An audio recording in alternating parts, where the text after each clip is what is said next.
Julie, thanks. I want to go back now to our top story this morning, the forensic link that police are now pursuing in the case of Morgan Harrington. Now, that, of course, tied to the arrest of the suspect in Hannah Graham's disappearance. Joining us now, Dr. Singh, who is the CEO of Global Institute of Forensic Research. Good to see you again. Thanks, Steve. Let's talk about that and whether or not there is a link here. We just heard from Morgan Harrington's mother just a few minutes ago when she joined us.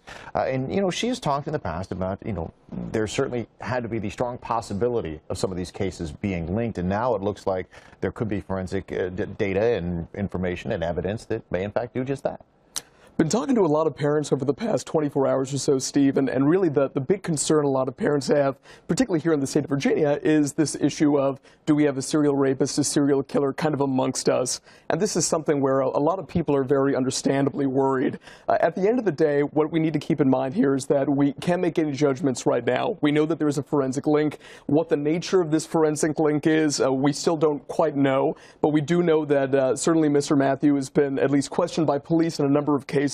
2002, 2005, 2010, 14 here. And as the police continue to search his premises, his vehicle, the tent that they found him in Galveston, Texas, we should be getting more information coming to us over the next few days.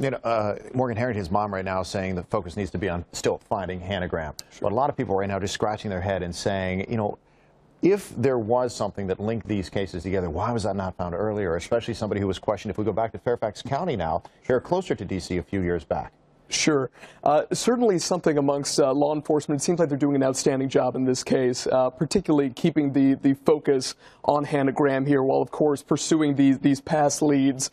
A few things that we need to be doing right now, I think. Number one is definitely, of course, keeping our eyes and ears open when it comes to tip lines, as Ms. Harrington said, searching physical premises ourselves around the area, and then also certainly keeping an eye on, as law enforcement, on what's going on in terms of Mr. Matthews' trip to Texas. Where exactly was he traveling? What are his phone records? Who did he contact? What did he talk about? Using GPS technology to be able to track his route. And by doing so, we can expand the boundaries in terms of where we should be physically searching outside of the Charlottesville area. There's a couple of things that you look at in a case like this. One, of course, is the investigative angle, which is, sure, what you just touched on there. The other is what we do in our mental state. And it seems like every time you hear that there may be more than one person connected or more than one disappearance that may Sure. be connected, then we start to think, okay, this is a serial predator, serial killer, whatever this may be.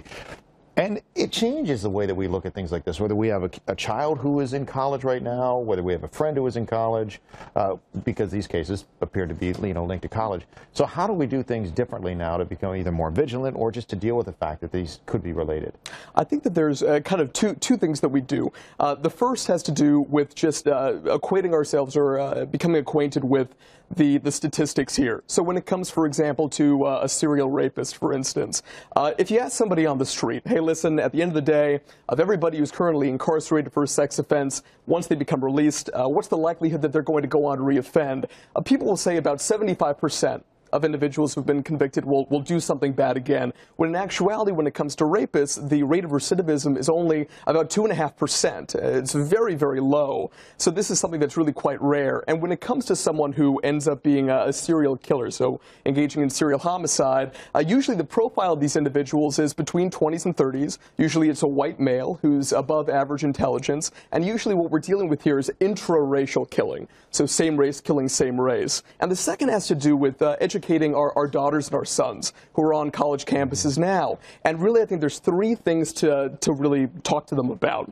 Number one is if they're going to drink, doing it in moderation and making sure that preferably they're opening their own cans, opening their own bottles so they know exactly what they're consuming.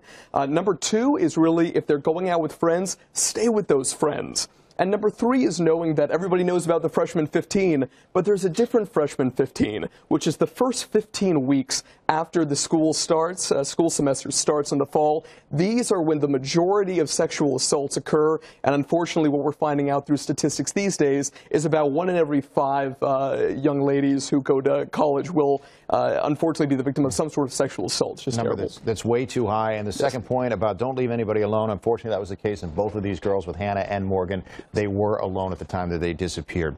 Thanks, Singh. Appreciate you joining us once again. Always a pleasure. It is 8:24 right now. We're back with more after this.